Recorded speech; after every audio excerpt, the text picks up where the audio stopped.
The silence in space was broken by the soft hum of the Liberty's edge as it moved through the dark between stars.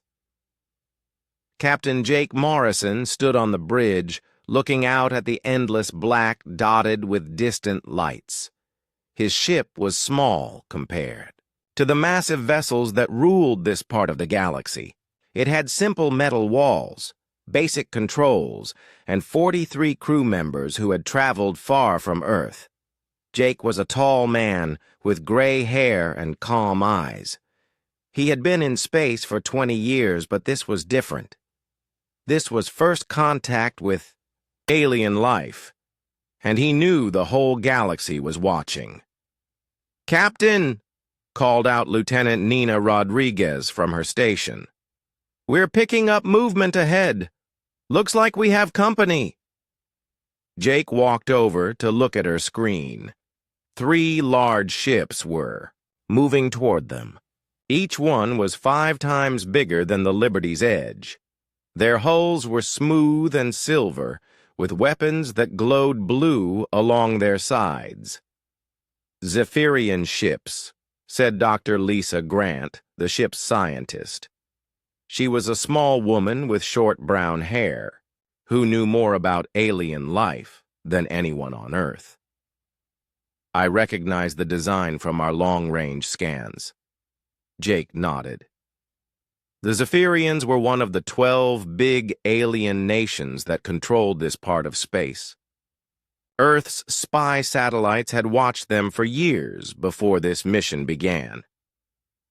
"Open a channel," Jake said to his communications officer, Ben Parker. Ben was young but good at his job. He had learned 6 alien languages just for this trip. The main screen flickered to life. An alien face appeared, covered in blue scales with 4 yellow eyes. This was Admiral Kextar, leader of the Zephyrian Third Fleet. His voice was deep and full of authority. "Unknown vessel, you have entered restricted space. State your purpose or be destroyed." Jake smiled and straightened his uniform. "Admiral Kextar, I am Captain Jake Morrison of the Earth ship Liberty's Edge. We come in peace, seeking safe passage to the Galactic Council chambers." The alien admiral's 4 eyes blinked in surprise. "Earth? We have no record of this Earth in our databases. You will surrender your vessel for inspection." "I'm afraid I can't do that," Jake said politely. "We have important business with the Council. Perhaps you could escort us there instead?" Admiral Kextar looked confused. Here was a tiny ship with primitive weapons asking for safe passage through his territory. The human captain seemed to think he had some right to be here. "You dare make demands? Your ship is nothing compared to our fleet. We could destroy you with 1 shot." Jake's smile never changed. "That may be true, Admiral, but I think you'll want to hear what we have to say first. Earth has something the Council will find. Very interesting." On the Zephyrian flagship, Admiral Kextar stared at the human ship on his screen. It looked like something his people might have built 1,000 years ago. Simple design, basic metal construction, and weapons that seemed almost toy-like. Yet, something about the human captain bothered him. Most species begged when faced with his fleet. They offered treasure or information in exchange for their lives. But this human just stood there, calm and confident, as if he held some secret card. "Sir," said his tactical officer. "Should we fire?" Kextar thought for a moment. "No, not yet. There's something strange about these humans. Alert the other fleets. Tell them we have first contact with a new species." Within hours, ships from 6 different alien nations had arrived. The Crystalline Federation sent their elegant crystal, ships that looked like flying gemstones. The Hive Collective brought their dark, insect-like vessels. The Machine Empire's geometric ships hummed with computer voices. Each fleet commander tried to claim the right to capture or destroy the human ship. But Jake Morrison just waited patiently while they argued among themselves. "Captain," said Chief, "Engineer Ray Collins over the intercom. Ray was a big man with rough hands who could fix anything. The aliens keep scanning us. Want me to raise shields?" "No need, Ray," Jake replied. "Let them look. They won't find anything they're not supposed to see." Dr. Grant walked up beside Jake. "The linguistic patterns are fascinating," she said quietly. 6 different species, but they all use the same basic diplomatic protocols. Very formal, very predictable. "That's what we were counting on," Jake said. Commander Ben Parker, who handled both communications and tactics, looked up from his station. "Captain, the Vaxillian ships are trying to jam our communications. Should I counter it?" "No, let them play," Jake said. "They'll figure out soon enough that jamming won't help them." The truth was that the Liberty's Edge used quantum communication systems that the aliens had never seen before. Their jamming technology was useless against it. But Jake saw no reason to mention that. On the alien ships, confusion was growing. The human vessel showed no fear, made no threats, and seemed completely unconcerned by the firepower aimed at it. The captain's polite confidence was starting to worry the alien commanders. "Perhaps," Admiral Kextar finally said over the general communication channel, "we should escort these humans to the council and let them decide what to do." The other alien commanders agreed, mostly because none of them wanted to be the one to start an incident without knowing what they were dealing with. Jake turned to his crew. "Well, folks, looks like we're getting our escort to the council. Nina, plot a course. Ben, send a message to Earth. Tell them we've made contact and everything is going according to plan." As the mixed fleet of alien ships began moving towards the galactic capital, Jake Morrison stood quietly on his bridge. His crew worked calmly at their stations, as if being surrounded by alien warships was just another day at the office. None of the aliens knew that every human on the ship had trained for this moment for years. They didn't know that Earth had been preparing for first contact for decades. Most importantly, they had no idea that the Liberty's Edge, small and simple as it looked, carried technology that could change everything. The journey to the council chambers would take 3 days. Jake planned to use that time wisely. After all, first impressions mattered, and humanity had only one chance to get this right. The galaxy was about to learn that Earth had not sent their only ship to make friends. They had sent it to make sure friendship was the only option that made sense. The 3-day journey to the galactic capital gave Dr. Lisa Grant plenty of time to study the alien species that surrounded them. She sat in her small lab aboard the Liberty's Edge, watching communication patterns and learning how the different races talk to each other. "Ben," she called to the communications officer, "can you patch me into the alien fleet channels? I want to hear how they normally speak." Ben Parker nodded and adjusted his controls. Soon, Lisa could hear the chatter between the alien ships. The Zephyrians spoke in sharp military tones. The Crystalline Federation used musical sounds that reminded her of wind chimes. The Hive Collective buzzed and clicked in perfect harmony. What interested Lisa most was how formal everything was. Each species followed exact rules about who could speak when, what words to use, and how to show respect. It was like a dance that everyone knew the steps to. "They've been doing this for thousands of years," she said to herself. "No wonder they think they know how first contact should work." On the bridge, Captain Jake Morrison was having similar thoughts. He watched the alien ships through the main screen, noting how they moved in perfect formations. Everything was planned and predictable. "Captain," said Commander Ben Parker, "Admiral Kextar is requesting another conversation. He wants to know more about Earth and our technology. Jake smiled. Put him through. The blue-scaled face of Admiral Kextar appeared on screen. His 4 yellow eyes studied Jake carefully. Captain Morrison, my science officers have questions about your ship. Your technology is unfamiliar to us. I'd be happy to share some basic information, Jake replied. What would you like to know? Your engines, for example. They produce no exotic matter signature, yet you travel faster than light. How is this possible? Jake looked thoughtful. Well, Admiral, we use what we call a skip drive. Instead of bending space like most species do, we sort of hop from one point to another. It's simpler but less elegant than your systems. This was true, but not the whole truth. Human skip drives were actually far more advanced than alien technology. They could move in ways that alien sensors couldn't track. But Jake saw no need to mention that detail. Admiral Kextar seemed puzzled. And your weapons? Our scans show only basic energy cannons.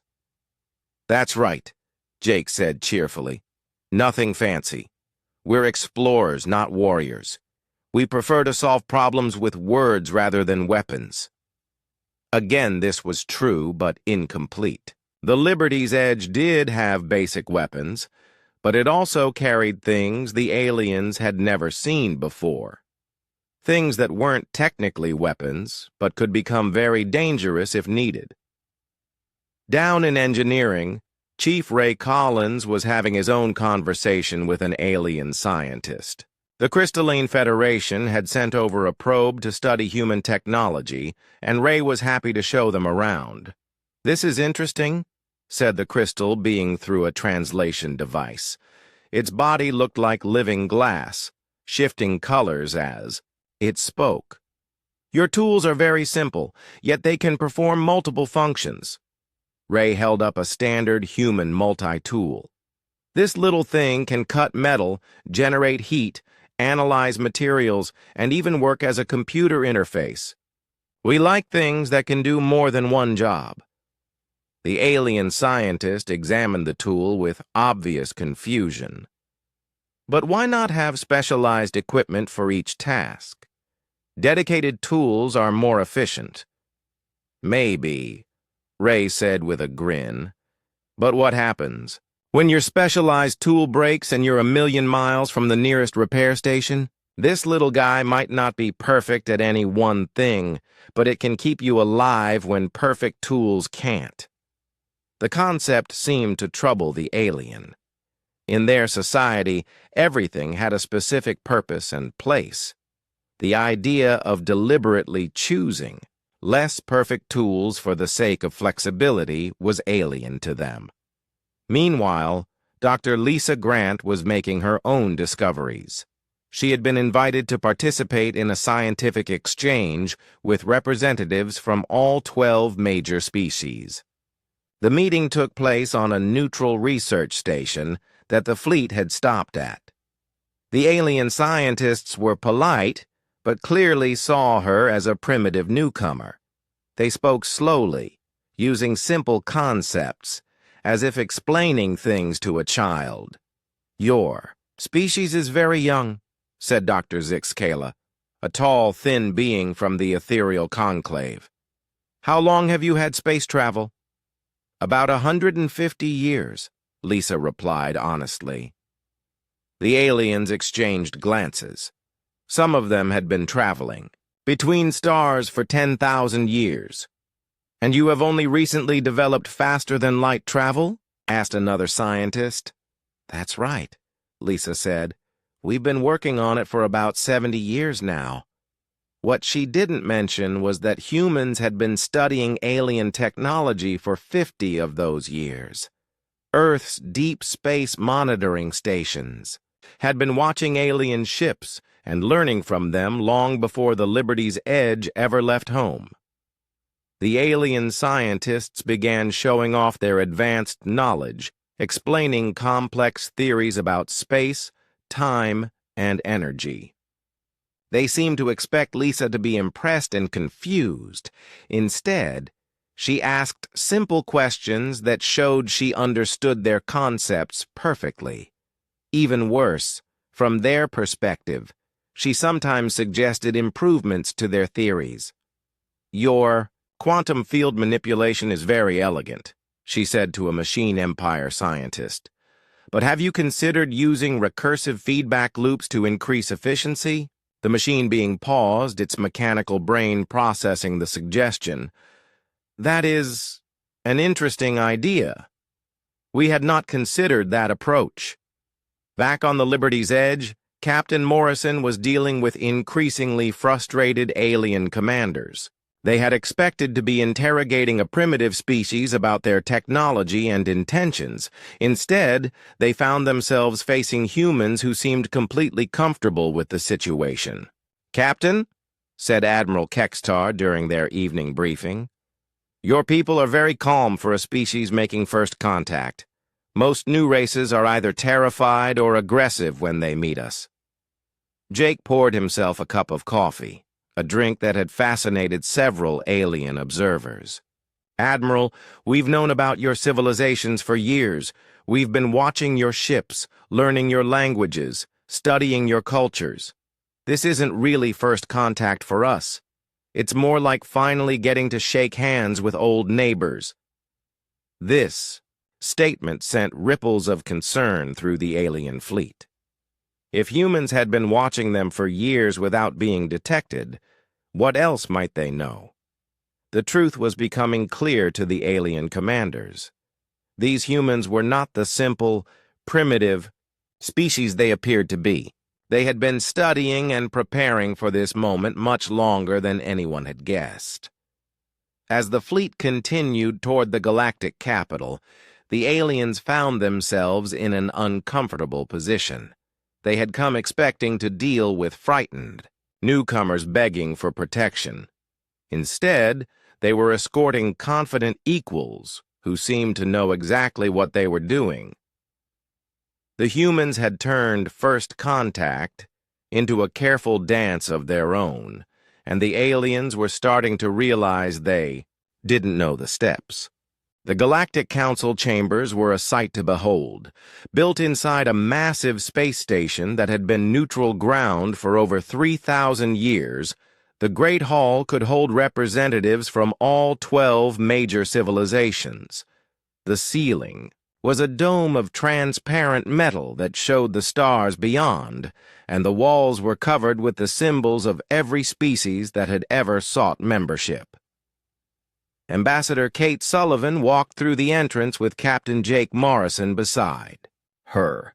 Kate was a small woman with sharp eyes and silver hair who had spent her whole career preparing for this moment. She had studied alien law, politics, and culture until she knew more about galactic civilization than most aliens did. Behind them walked Dr. Lisa Grant and Commander Ben Parker, representing Earth's scientific and military interests. They moved with the quiet confidence of people who belonged here, even though this was their first time in the chamber. The alien representatives were already seated in their traditional positions. Each species had their own section, designed to meet their specific needs. The aquatic depths dwellers sat in tanks of water. The gas-based cloud dancers floated in special atmospheric chambers. The mechanical beings of the Machine Empire connected directly to the station's computer systems. At the center of the chamber sat Chancellor Vexthorn of the ancient Keeper race. The Keepers had built this station and served as neutral mediators for millennia. Vexthorn was old even by Keeper standards, with gray skin marked by the ritual scars that showed his rank. "We call this session to order," Vexthorn announced, in the universal language that all species used for formal occasions. "Before us stand representatives of a species calling themselves humans, from a world they name Earth. They request recognition and membership in our galactic community. Ambassador." Sullivan stepped forward and bowed in the traditional manner. She had practiced this moment 1,000 times. Honored Chancellor, respected representatives, we come before you in peace and friendship. Earth wishes to join the community of worlds and contribute to the prosperity of all. A murmur went through the chamber. Most new species were nervous during their first appearance before the council. Some begged, others boasted, but few spoke with such calm assurance. Representative Clixandra of the Crystalline Federation spoke first. Her crystal body rang like a bell as she moved. Humans of Earth, what do you offer our community? What technologies, resources, or knowledge do you bring? Kate smiled. We offer something perhaps more valuable than technology. We offer a fresh perspective and the willingness to help solve old problems in new ways. This answer surprised the council members. Most species tried to impress them with military might or advanced science. Humans seemed to be offering wisdom. Instead, perspective is not enough, growled General Thrackmore of the Hive Collective. The galaxy is dangerous. New species must prove they can defend themselves and contribute to mutual defense. Commander Ben Parker stepped forward. General, we understand the need for security. Earth has been preparing for threats both known and unknown for many years. We are not defenseless. Show us, demanded Admiral Zorvac of the Machine Empire. Our scans show your ship carries only basic weapons. How can one small vessel represent adequate defense? Captain Morrison spoke for the first time since entering the chamber. Admiral, with respect, you're asking the wrong question. The real question isn't how one ship can defend against threats. The real question is how to prevent threats from becoming necessary in the first place. Several council members leaned forward with interest. This was not the usual approach that new species took. Dr. Lisa Grant activated a small device that projected a holographic display above the council floor. Honored representatives, we've studied your histories. In the past 1,000 years, this galaxy has seen 47 major conflicts. Most could have been prevented with better communication and understanding between species. The hologram showed a timeline of galactic conflicts, with details that surprised even the council members. The humans had done their homework thoroughly. We propose, Kate continued, a new approach to galactic security. Instead of building bigger fleets to fight wars, why not build better systems to prevent them? Chancellor Vexthorn's ancient eyes studied the humans carefully. You speak of prevention, yet you must have weapons. No species survives in space without the ability to fight. Jake smiled. Chancellor, Earth learned long ago that the best weapon is often the one you never have to use. We prefer to make friends rather than enemies. Pretty words, said Senator Kilnara of the Trade Federation. But what happens when friendship fails? What happens when enemies come regardless of your good intentions? Then, Kate said quietly, we deal with them appropriately. There was something in her tone that made several aliens shift uncomfortably. It wasn't a threat, exactly, but it carried the weight of absolute certainty. Representative Yalgoth of the warrior clan stood up. He was a massive creature with 4 arms and skin like armor plating. I have fought in many wars, humans. I know the smell of true warriors. You have that smell, despite your peaceful words. What are you not telling us? The chamber fell silent. This was the moment Kate had been preparing for her entire career. Representative Yalgoth, she said, you're right that we're not telling you everything, but neither is anyone else in this chamber. Every species here has secrets, classified, technologies, hidden capabilities. We're being as honest as galactic protocol allows. This statement caused an uproar. Several species began talking at once, demanding explanations.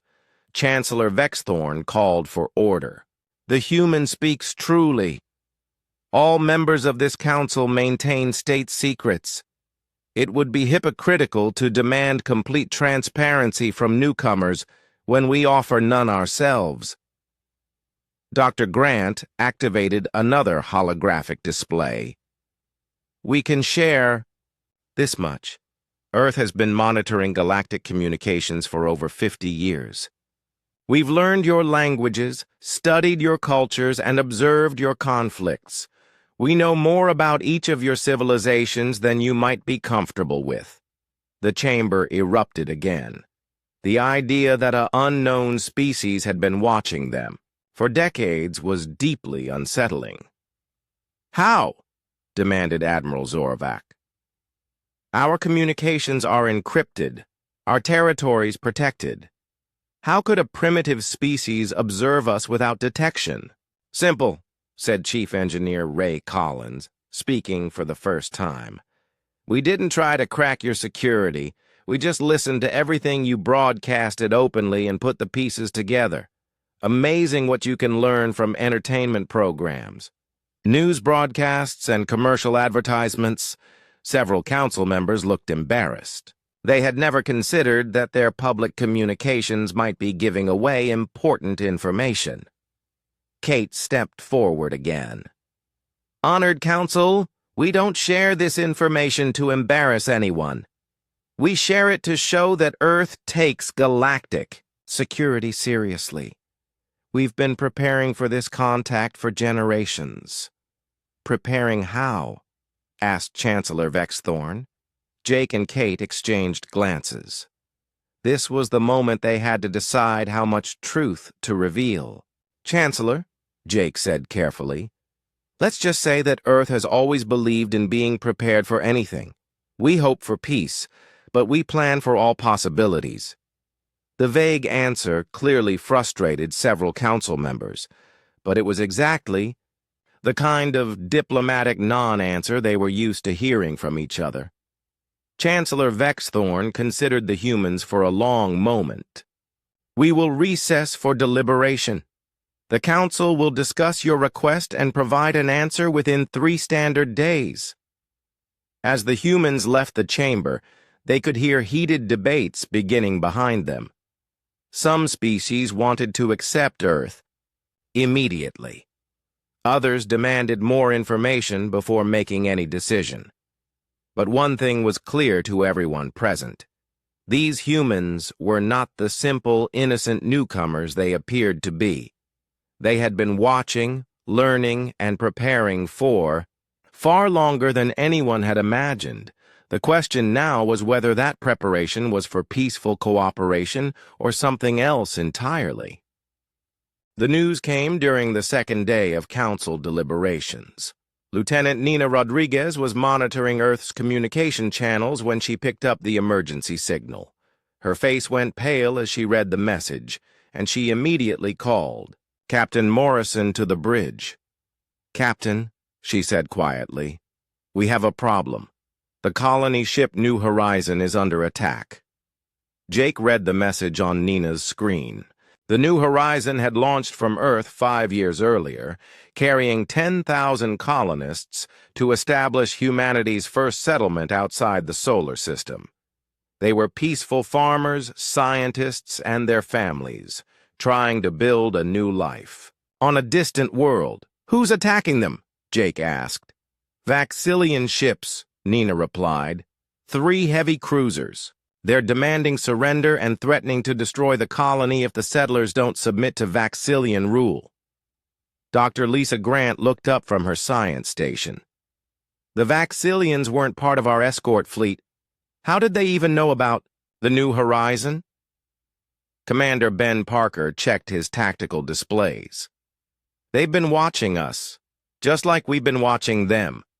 Probably figured out where our colony ships went from our communication patterns." Jake stood quietly for a moment, thinking. The bridge crew waited for his orders. but he seemed unusually calm for someone who had just learned that 10,000 of his people were in danger. On the alien ships surrounding them, the various fleet commanders were also receiving reports about the attack on the human colony. They watched the Liberty's Edge carefully, expecting panic, desperate requests for help, or immediate departure to assist their people. Instead, the human ship maintained its steady course toward the Council station. No weapons powered up, no emergency signals went out, and Captain Morrison didn't even request a private communication with his own government. Admiral Kextar contacted the human ship. "Captain Morrison, we have received reports of an attack on your people. Do you require assistance?" Jake appeared on screen, looking as calm as ever. "Thank you for the offer, Admiral. The situation is being handled." "Handled how?" the Admiral asked. "Your colony ship is one vessel against 3 Vaxillian cruisers. They cannot possibly survive such odds." "You're probably right about the odds," Jake agreed. "But survival can mean different things depending on your perspective." This cryptic answer frustrated Admiral Kextar, but Jake cut the communication before he could ask for clarification. On the Vaxillian flagship, Admiral Morgath was feeling confident about his attack on the human colony. The Vaxillians had chosen to test human resolve by attacking what seemed like a defenseless target. If the humans begged for mercy or offered tribute, it would show weakness. If they fought and lost, it would demonstrate their inability to protect their own people. "Sir," reported his tactical officer, "the human colony ship is not responding to our demands. They continue their landing operations as if we aren't here." Admiral Morgath was puzzled. "Are their communications working?" "Yes, sir. They acknowledge our messages, but refuse to surrender. The colony leader says they're too busy building homes to worry about threats." This wasn't the response Morgath had expected. Most species either fought desperately or surrendered immediately when faced with superior firepower. These humans seem to be ignoring the threat entirely. "Perhaps they don't understand the danger," suggested his weapons officer. "Should we fire a warning shot?" "Do it," Morgath ordered. "Show them we're serious." The Vaxillian ships fired across the bow of the New Horizon, missing deliberately but close enough to demonstrate their intent. The colony ship didn't even change course. "Sir," the communications officer reported, "the colony leader is asking if we're done with our fireworks display. He says they have work to do." Admiral Morgath was beginning to feel insulted. "Fire on their engines. Disable them, but don't destroy the ship." The Vaxillian weapon struck the New Horizon's engine section, causing explosions and power failures. The colony ship drifted helplessly, no longer able to maneuver. "Now they'll surrender," Morgath said with satisfaction. Instead, the colony leader's voice came over the communication channel again. "Well, that was rude. I suppose we'll have to do something about this after all." "You will surrender immediately," Morgath demanded, "or we will destroy your ship and everyone on it." "Actually," the colony leader replied, "I don't think you will." Before Admiral Morgath could ask what that meant, his tactical officer screamed a warning. "Sir, multiple contacts appearing around our position." The space around the 3 Vaxillian ships suddenly filled with vessels that hadn't been there moments before. Sleek, angular ships that looked nothing like the simple design of the Liberty's Edge materialized from what had seemed like empty space. "Where did they come from?" Morgath demanded. "Unknown, sir. They weren't on our sensors at all." The lead human ship opened a communication channel. The face that appeared was older than Captain Morrison, with steel-gray hair and cold eyes. "Admiral Morgath," the human said calmly. "This is Commander Sarah Blake of the Earth Defense Fleet. You are ordered to withdraw immediately from this system." "I don't recognize your authority here," Morgath replied, trying to sound confident despite being suddenly outnumbered. "That's unfortunate," Commander Blake said, "because I don't recognize your right to threaten peaceful colonists. You have 60 seconds to begin withdrawing, or we'll withdraw you ourselves." Admiral Morgath looked at his tactical displays. 15 human ships had surrounded his 3 cruisers. They were smaller than his vessels, but there were 5 times as many of them, and they had appeared from nowhere. "How did you get here so fast?" he demanded.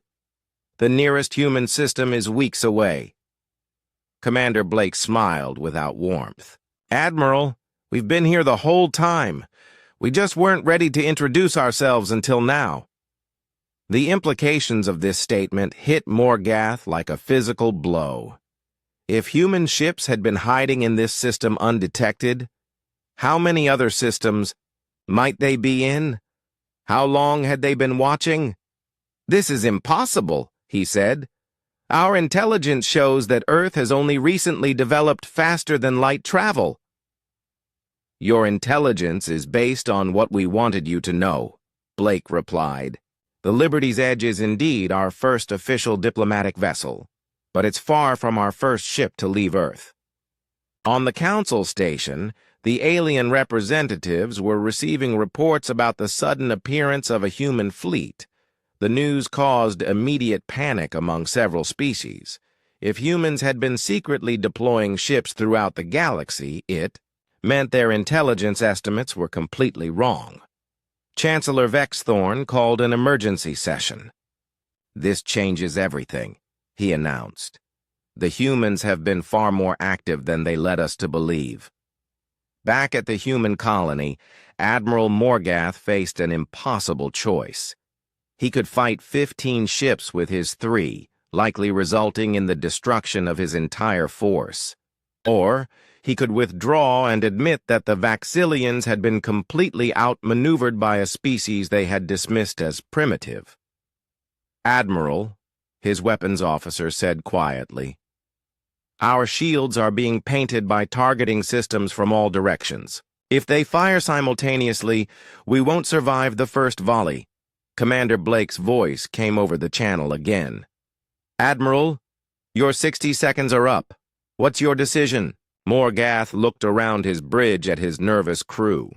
They had expected an easy victory against helpless colonists. Instead, they had stumbled into a carefully prepared trap. "We withdraw," he said through gritted teeth. "Wise choice," Blake replied. "And Admiral, next time you feel like testing human resolve, remember that we don't just protect our ships, we protect our people. All of them." The Vaxillian ships activated their faster-than-light drives and disappeared from the system. The human fleet remained, for a few more minutes, helping the New Horizon repair their engines, then vanished just as suddenly as they had appeared.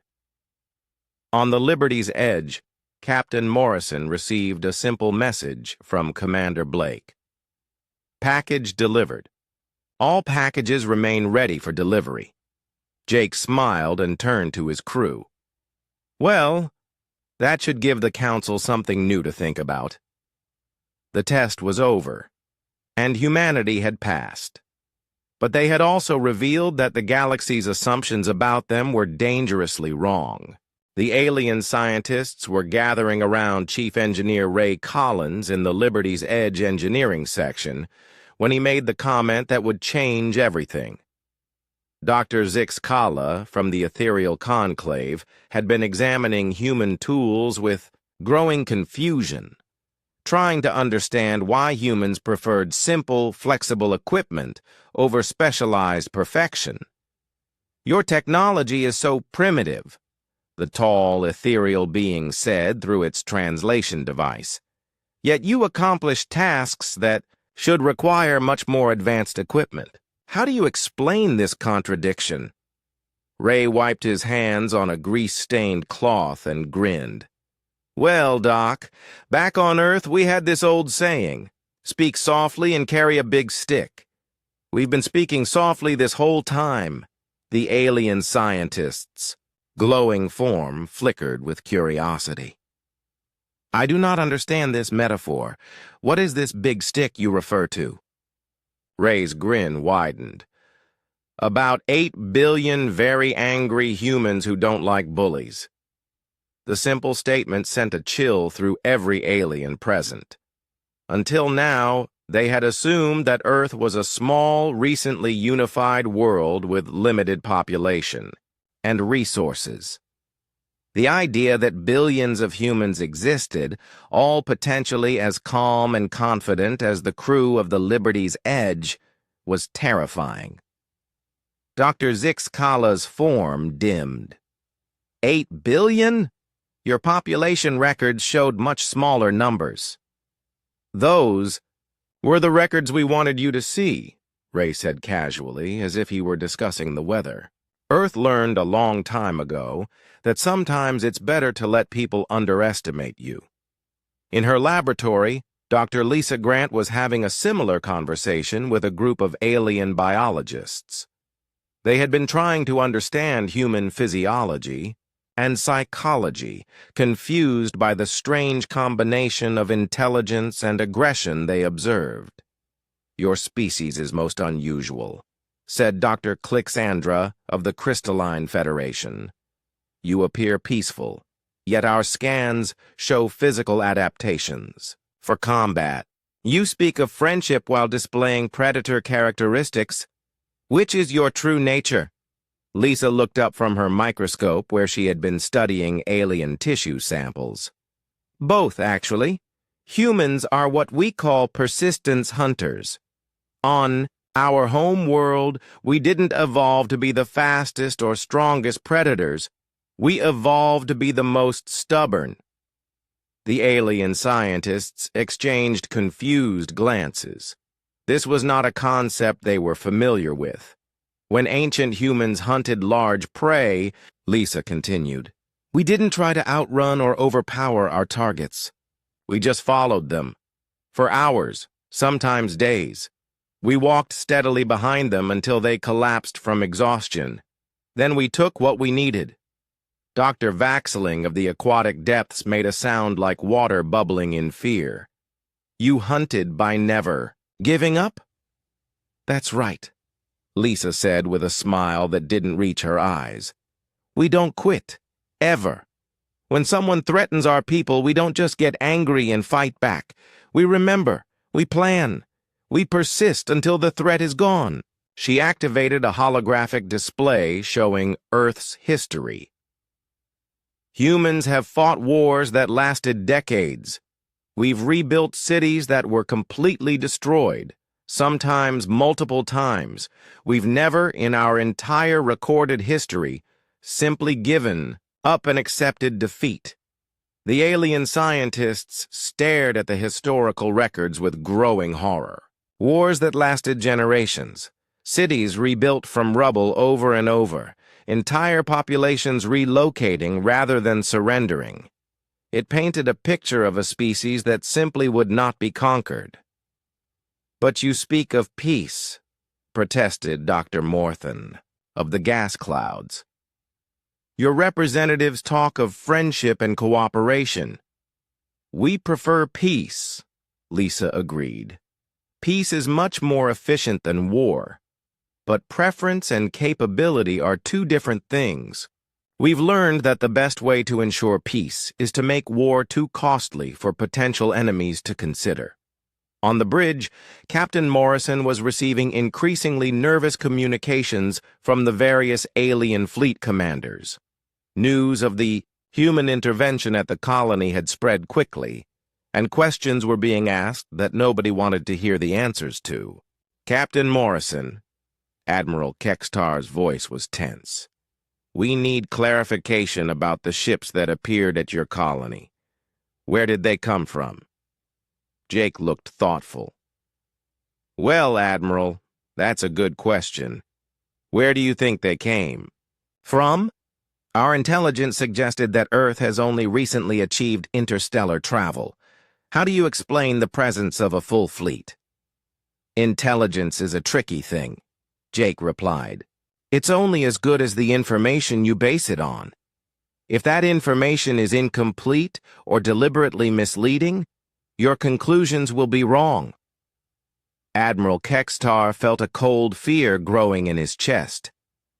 Are you saying that Earth has been deliberately providing false information? I'm saying that Earth has been very careful about what information we've made available for observation, Jake said calmly. Every species does this. The difference is that we've been better at it than most. Commander Ben Parker, monitoring communications from multiple alien fleets, noticed that several species were beginning to recall their ships from border regions. They were pulling back their forces and increasing security around their home systems. Captain, he said quietly, it looks like our revelations are making people nervous. Good, Jake replied. Nervous people think before they act. That makes everyone safer. In the council chambers, an emergency session was underway. The revelation that humans had been operating hidden fleets for unknown periods had caused panic among several species. Chancellor Vexathorn was trying to maintain order while representatives demanded answers. "This is unacceptable," shouted General Thrackmore of the Hive Collective. "They have violated our sovereignty by operating in our space without permission." "Have they?" asked Representative Yalgoth of the warrior clans. "Did they attack anyone? Did they steal resources or claim territory? From what I understand, they only revealed themselves when one of our own species attacked their peaceful colonists." "That's not the point," argued Senator Kilnara of the Trade Federation. "They've been watching us, studying us, positioning themselves throughout the galaxy. This is espionage on a massive scale." Chancellor Vexthorn raised a hand for silence. "Let us consider what we actually know. The humans revealed military capability only when their people were threatened. They have made no territorial claims, issued no demands, and taken no hostile actions against any of our worlds. Their deception, if it can be called that, was entirely defensive in nature." "But for how long have they been watching us?" demanded Admiral Zorvak of the Machine Empire. "How many of our secrets do they know?" Ambassador Kate Sullivan, who had been quietly observing the proceedings, finally spoke. "Honored representatives, Earth has been observing galactic civilization for over 50 years. In that time, we have seen 47 separate conflicts, dozens of border disputes, and countless diplomatic failures. We have watched species destroy each other over resources, territory, and ideology." She paused, letting her words sink in. "What we learned from all this observation is that the galaxy needs a stabilizing influence. Someone who doesn't want to conquer territory or exploit resources. Someone who just wants to make sure that the strong don't prey on the weak." "And you think Earth should be that influence?" asked Representative Clixandra. "Not just Earth," Kate replied. "All of us working together. But someone has to be willing to pay the cost of maintaining peace. Someone has to be prepared to stop bullies when diplomacy fails." The chamber fell silent as the implications of her words became clear. Earth wasn't asking to join the galactic community as a junior partner seeking protection. They were offering to become the galaxy's police force with the military capability to enforce their decisions. "What cost would you demand for this service?" Chancellor Vexthorn asked carefully. Kate smiled. "No cost at all. Peace is its own reward. We just want to make sure everyone understands that attacking peaceful people is no longer a viable option." The aliens looked at each other with a mixture of fear and hope. Fear because they were dealing with a species far more powerful and prepared than they had imagined. Hope because that power seemed to be offered in service of justice rather than conquest. For the first time in galactic history, a species with the capability to dominate was choosing to protect instead. The moment had come for Captain Jake Morrison to reveal the truth that would change the galaxy forever. He stood on the bridge of the Liberty's Edge, surrounded by his crew, knowing that the words he was about to speak would either secure peace for generations or start the largest war in galactic history. "Open channels to all fleets," he told Commander Ben Parker. "I want everyone to hear this." The main screen divided into sections, showing the commanders of every alien fleet in the system. Admiral Kextar of the Zephyrians, Commander Veltar of the Crystalline Federation, General Thrackmore of the Hive Collective, and representatives from 9 other major civilizations. Their faces showed a mixture of curiosity, concern, and barely controlled fear. "Honored commanders," Jake began, his voice calm and steady. "For the past several days, you've been asking questions about Earth's capabilities and intentions. I think it's time you had complete answers." Admiral Kextar leaned forward. "We are listening, Captain Morrison." Jake took a deep breath. "The Liberty's Edge was not sent to explore the galaxy. We've been exploring for decades. This ship was sent to evaluate whether galactic civilization was ready for the truth about humanity." A murmur of confusion went through the alien commanders. Several began speaking at once, but Jake continued. "Earth didn't send one ship because it was all we could manage. We sent one ship because we hoped that would be enough. We wanted to give diplomacy every possible chance to succeed before revealing our true capabilities." Commander Veltar's crystalline form flickered with agitation. "What are you saying? What capabilities?" Jake nodded to Ben Parker, who activated a simple transmitter. "Computer, initiate revelation protocol." Across the galaxy, things that had been hidden in plain sight suddenly became visible. Near every major alien homeworld, around important trade routes, and at strategic points throughout known space, human ships that had been using advanced stealth technology powered down their concealment systems. The alien commanders watched their tactical displays in horror as hundreds of human vessels appeared on their sensors.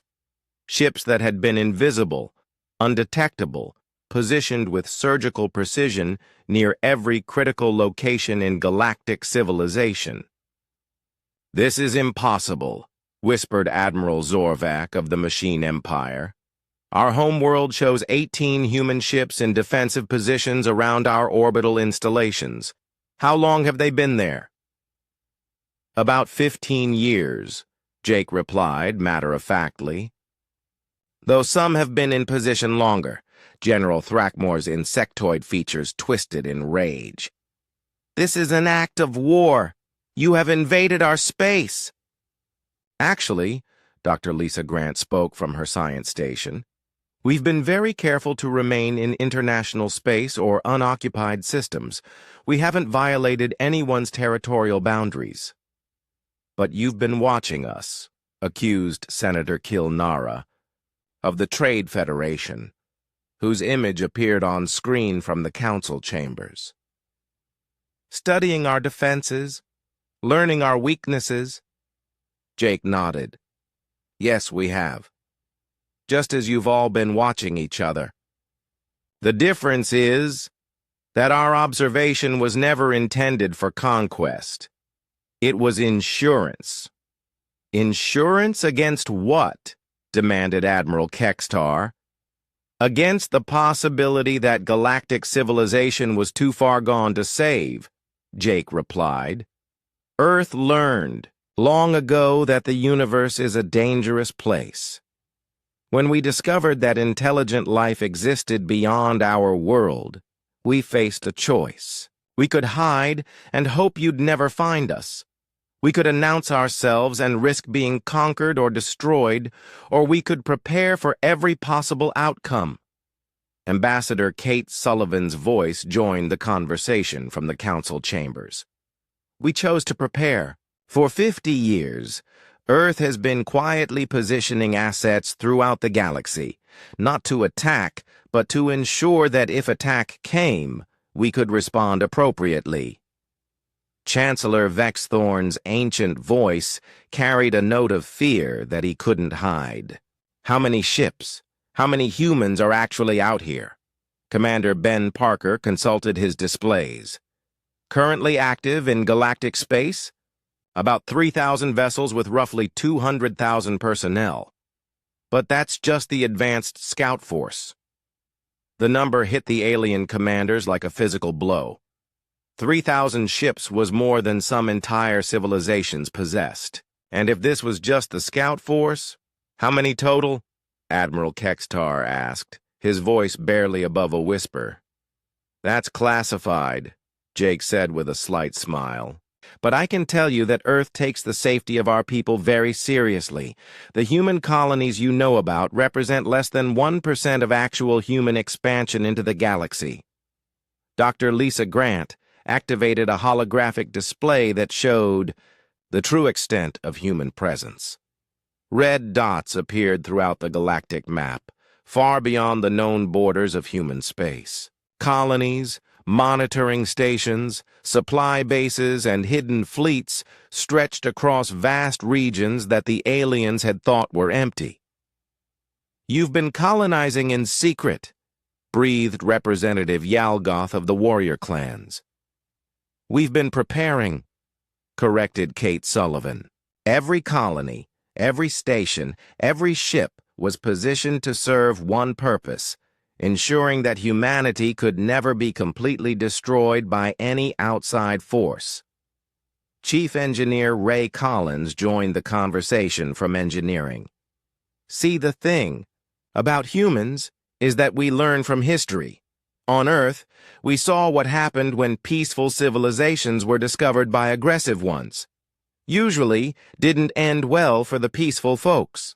So we decided, Jake continued, that if we were going to make contact with galactic civilization, we'd do it from a position where we couldn't be easily conquered or intimidated. We hoped for friendship, but we planned for war. The alien commanders stared at their screens, trying to process the implications. For decades, they had believed they knew the strategic balance of the galaxy. Now they learned that a completely unknown force had been quietly building overwhelming superiority while appearing to be a primitive, newly emerged species. Why reveal this now? Asked Chancellor Vexthorn. Because, Ambassador Sullivan said, the galaxy is at a crossroads. We've observed your civilizations for 50 years. We've seen the good and the bad, the peaceful and the aggressive. The attack on our colony forced us to show some of our capabilities, so now you know we're not helpless. The question is, what do we do with that knowledge? Jake stepped closer to the camera. The revelation we're sharing isn't a threat. It's an offer. Earth has the capability to impose order on the galaxy by force.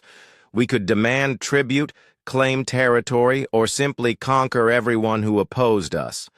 But that's not what we want. What do you want? Admiral Kextar asked.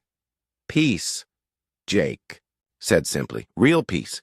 Not the fragile balance of power that's existed for the past 1,000 years, where the strong prey on the weak and everyone lives in fear of the next war. We want a galaxy where differences are settled with words instead of weapons, Dr. Grant added. Our studies show that galactic civilization loses billions of lives and countless resources to conflicts that could be prevented with proper mediation and enforcement. You want to be the galactic police, said General Thrackmore. We want to be partners In galactic peace, Kate corrected. Earth doesn't want to rule anyone. We want to work with existing governments and institutions to create a system where aggression becomes impractical. Commander Ben Parker brought up tactical displays showing the positioning of human forces. Every ship you see on these screens has been ordered to avoid conflict unless absolutely necessary. They're there to deter attacks, not to start them. And if someone attacks anyway? Asked Representative Clixandra. Jake's expression became serious. Then they'll discover that humanity's patience has limits. We prefer peace, but we're very, very good at war. The alien commanders sat in stunned silence as the full implications became clear. Humanity had spent 50 years building the most powerful military force in galactic history, positioning it with strategic brilliance, and then offering to use it only for defense and peacekeeping. It was either the most generous offer in galactic history or the most sophisticated conquest ever attempted. The terrifying part was that the aliens couldn't tell which one it was. The council chambers had never been so quiet. Ambassador Kate Sullivan stood at the center of the Great Hall, surrounded by representatives from 12 civilizations who were still processing the magnitude of what they had learned. The humans hadn't just been watching, they had been preparing for this moment for half a century.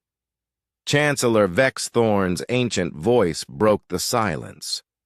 Ambassador Sullivan, your revelations have created a situation unlike any in galactic history. We must understand your true intentions before we can respond appropriately. Kate nodded respectfully. Chancellor, I understand your concern. Let me be completely clear about Earth's position.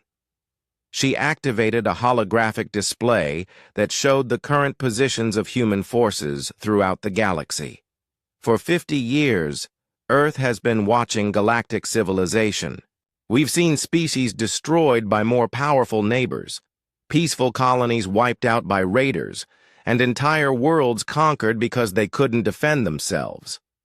We've also seen the good, trade bringing prosperity, scientific cooperation, advancing knowledge, and diplomatic solutions preventing wars. She paused, letting her words sink in.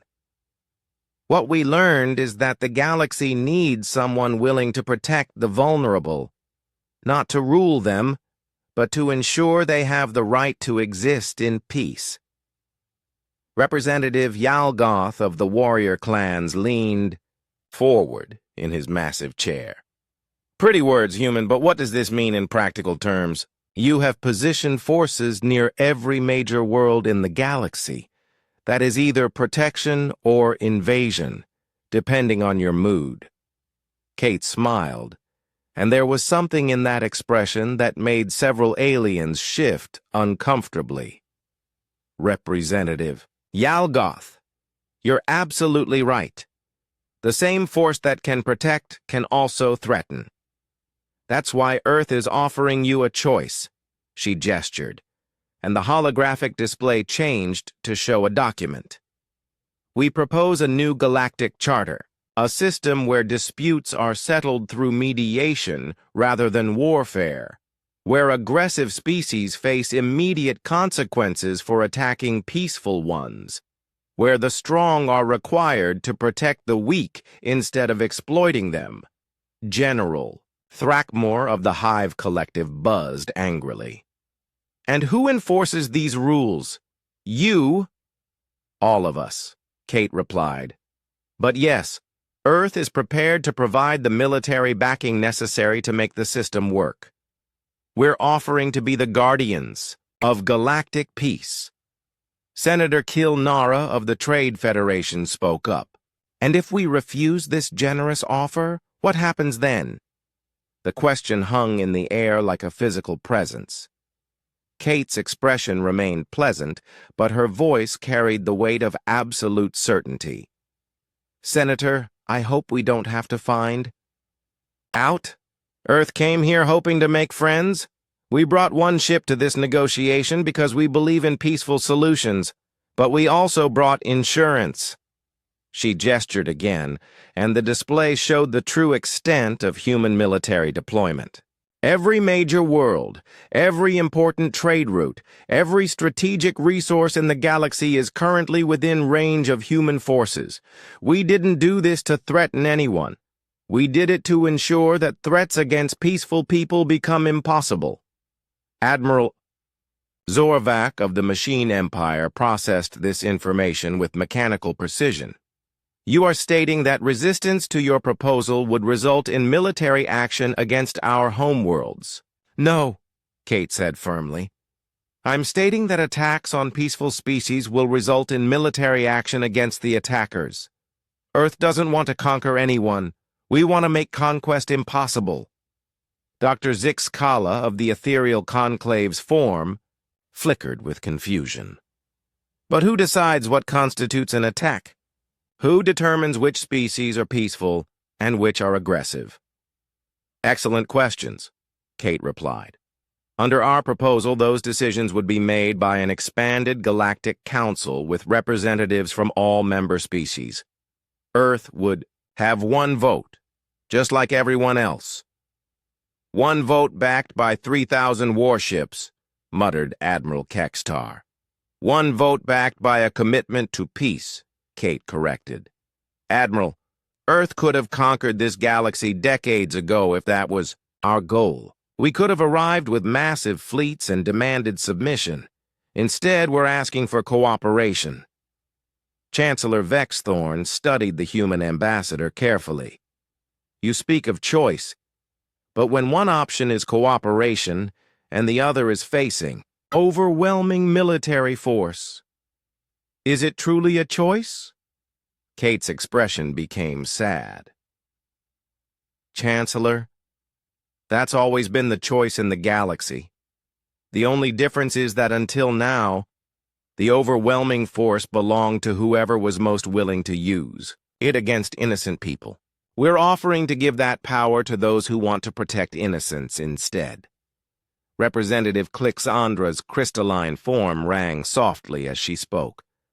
"And what guarantees do we have that Earth will not abuse this power? What prevents you from becoming the very tyrants you claim to oppose?" "Nothing," Kate admitted, shocking the council with her honesty.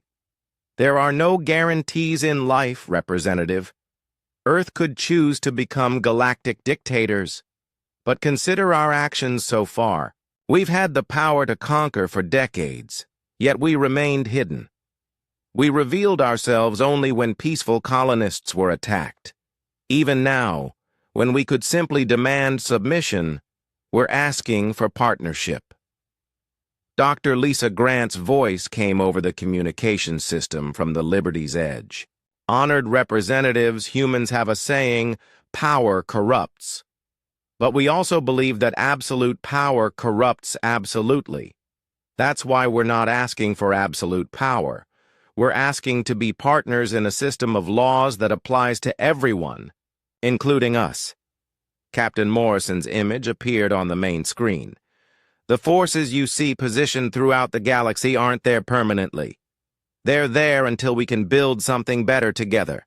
A galactic defense force with ships and personnel from all member species. A true federation where Earth is just one voice among many." "And if we refuse?" asked General Thrackmore bluntly. Jake's expression remained calm, but his voice carried quiet steel. "General, Earth has spent 50 years preparing for every possible outcome. We hope you'll choose cooperation, but if you choose conflict, you should understand what that means." The display changed to show detailed analyses of every major military force in the galaxy. Human intelligence had cataloged strengths, weaknesses, strategic capabilities, and defensive limitations of every species. "We know where your fleets are," Jake continued. "We know how your weapons work, how your shields function, and where your critical infrastructure is located. We know which of your allies would actually fight for you and which would abandon you if the situation became difficult." The alien representatives stared at the comprehensive intelligence reports with growing horror. The humans knew everything about them, while they knew almost nothing about human capabilities. "This is the choice," Ambassador Sullivan said quietly. "Work with us to build a better galaxy, or explain to your people why their worlds are surrounded by ships from a species they chose to fight instead of befriend." Chancellor Vexthorn was quiet for a long moment. "How long do we have to decide?" "As long as you need," Kate replied. "But understand that while you're deciding, the current situation remains in effect. Human forces will respond to any attacks on peaceful populations, regardless of whether formal agreements are in place." Senator Kilnara looked around the chamber at her fellow representatives. "You're asking us to surrender our sovereignty to an alien species we've known for less than a week." "No," Kate said firmly. "We're asking you to pool your sovereignty with all the other species in the galaxy, including us, to create something larger and more stable than any of us could build alone." The silence stretched on as the alien representatives considered their options. They could fight a war they couldn't win against an enemy that didn't want to be their enemy. They could attempt to maintain the status quo while surrounded by forces that could end their civilizations in days. Or they could take a leap of faith and trust that these humans meant what they said about wanting peace. It wasn't really a choice at all, and everyone in the chamber knew it. The only question was whether they would accept it gracefully or make it difficult for everyone involved. The age of galactic warfare was ending, whether the galaxy wanted it to or not. Jake nodded. The secret fleets were being replaced by open cooperation. Human ships now operated openly throughout the galaxy, marked with Federation symbols and crewed by mixed-species teams. "Captain," Ray Collins called over the intercom, "you need to see this. We're getting a transmission from Earth. It's Admiral Chen with news about the new deep space exploration fleet."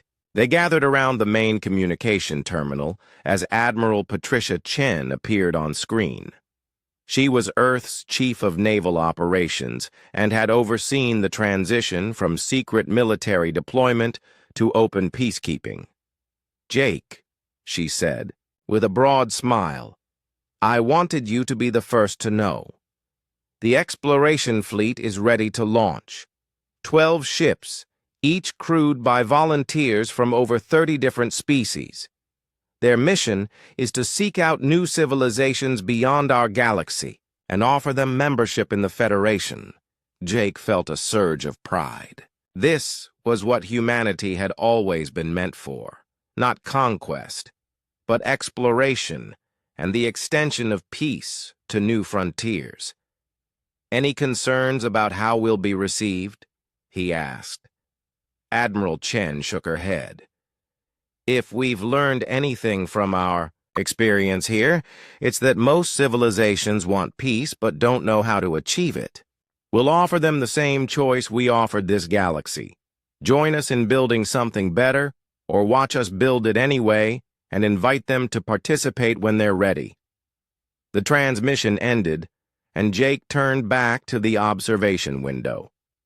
The galaxy spread out before them, no longer a collection of competing empires, but a growing community of species working toward common goals. Dr. Grant made a note in her personal log. "We didn't come to conquer the galaxy. We came to make sure no one else could conquer us." The difference between those two goals turned out to be the difference between tyranny and freedom. And perhaps that difference is what makes us human. The Liberty's Edge had arrived as one small ship representing an unknown species. 6 months after the ultimatum, the galaxy looked very different. Captain Jake Morrison stood in his new office aboard Harmony Station. the massive space facility that served as headquarters for the Galactic Federation Council. Through the transparent walls, he could see ships from dozens of different species docking peacefully at the same stations. The transformation hadn't been easy. 3 species had initially refused to join the new Federation and had attempted to form their own alliance to resist human influence. That resistance had lasted exactly 48 hours, ending when human fleets appeared simultaneously in orbit around all 3 homeworlds with polite requests for reconsideration. No shots were fired.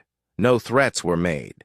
The humans simply appeared, waited patiently, and asked if the resistant species would like to discuss alternatives to the new system. Faced with the reality of their situation, all 3 species had chosen to join the Federation rather than test human resolve.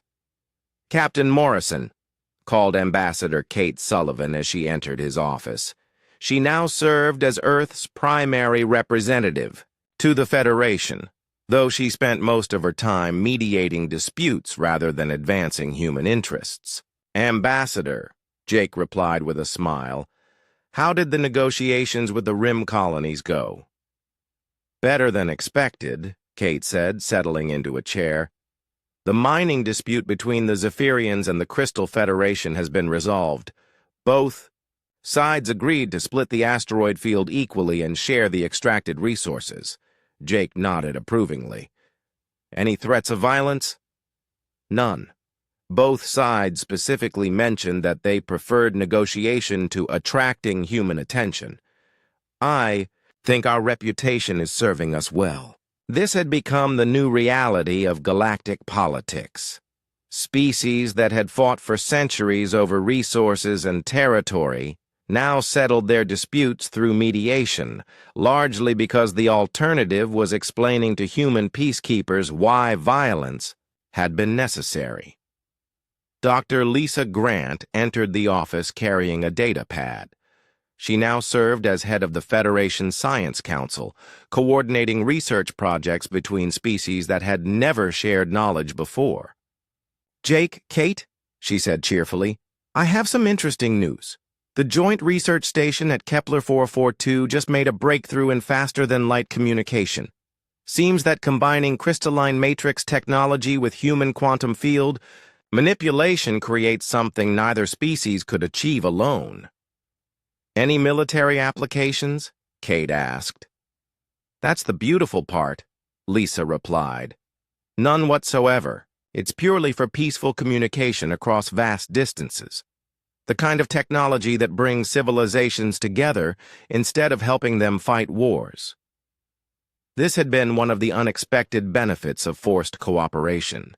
Species that had guarded their technological secrets for millennia were now sharing knowledge freely, leading to advances that benefited everyone. Commander Ben Parker's voice came over the intercom. "Captain, we're receiving a priority message from the patrol fleet in Sector 7. Pirates have attacked a transport convoy carrying medical supplies to the frontier worlds." Jake immediately moved to his communication console. "Put me through to the patrol commander." The face of Commander Lisa Blake appeared on screen. She was one of the new generation of human officers who served in the integrated Federation fleet, working alongside personnel from multiple species. "Captain Morrison," she reported, "we responded to the distress call and arrived to find 6 raider ships attacking a convoy of 3 transports. The raiders immediately surrendered when they identified our ships." "Any casualties?" "None, sir. The raiders claim they didn't know the convoy was carrying medical supplies for refugee camps. They've requested to speak with Federation mediators about alternative employment opportunities." Jake smiled. Even pirates were learning that violence was no longer profitable in the new galaxy. "Grant their request, and Lisa, make sure they understand that attacking medical transports will result in permanent exile from Federation space." "Understood, sir." The communication ended, and Jake turned back to his colleagues. This, too, had become routine. The mere presence of human peacekeeping forces had made piracy and raiding so risky that most criminal organizations had either disbanded or sought legitimate employment. Chief Engineer Ray Collins appeared in the doorway, his clothes stained with lubricants from working on the station's fusion reactors. "Hey, Captain, got a minute? The ethereal conclave engineers want to show you something pretty cool." They followed Ray to one of the station's engineering sections, where beings of pure energy worked alongside humans and several other species to maintain the massive facility. The cooperation would have been impossible just months earlier, but shared purpose had overcome centuries of mistrust. "Look at this," Ray said proudly, pointing to a complex piece of machinery. "We combined human durability engineering with ethereal energy manipulation and Zephyrian precision manufacturing. The result is a fusion reactor that's twice as efficient as anything any of our species could build alone." Dr. Zixkala, the ethereal scientist, flickered with pleasure. "Working together has taught us that our different approaches to problems create solutions none of us would have discovered independently." Jake watched the mixed engineering teams working together and felt a deep sense of satisfaction. This was what Earth had hoped for when they began their long preparation for contact. Not conquest, not domination, but cooperation that benefited everyone. Ambassador Sullivan received a message on her communication device. "Jake, I'm getting reports from across the galaxy. Trade is up 40% since the Federation was established. Military spending is down 60%, and we've had 0 major conflicts between member species." "Any problems?" Jake asked. "The usual complaints," Kate replied. "Some species think humans have too much influence. Others worry that we're not doing enough to maintain order. A few are concerned that we're changing their traditional ways of life." "And your response?" Kate smiled. "I tell them that change is inevitable. The question is whether we guide that change towards something better or let it happen randomly. The Federation isn't perfect, but it's better than the alternative." That evening, Jake stood alone on the observation deck of Harmony Station, looking out at the stars. The Liberty's edge was visible in the distance, now serving as a training ship for the integrated Federation fleet. Young officers from dozens of species learned to work together aboard the ship that had started this transformation. Dr. Grant joined him at the viewing window.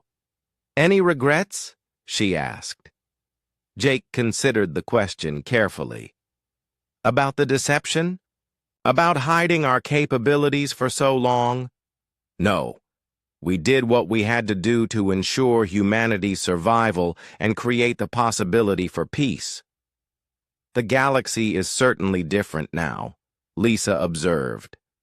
"Better different," Jake replied. "Before, the strong preyed on the weak and everyone lived in fear.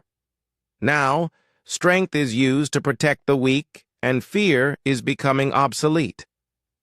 Kate Sullivan appeared beside them, holding a data pad with the latest Federation reports. "The new diplomatic protocols are working better than we hoped.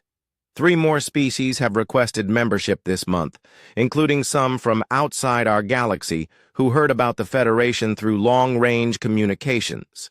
The word is spreading," Jake said with satisfaction.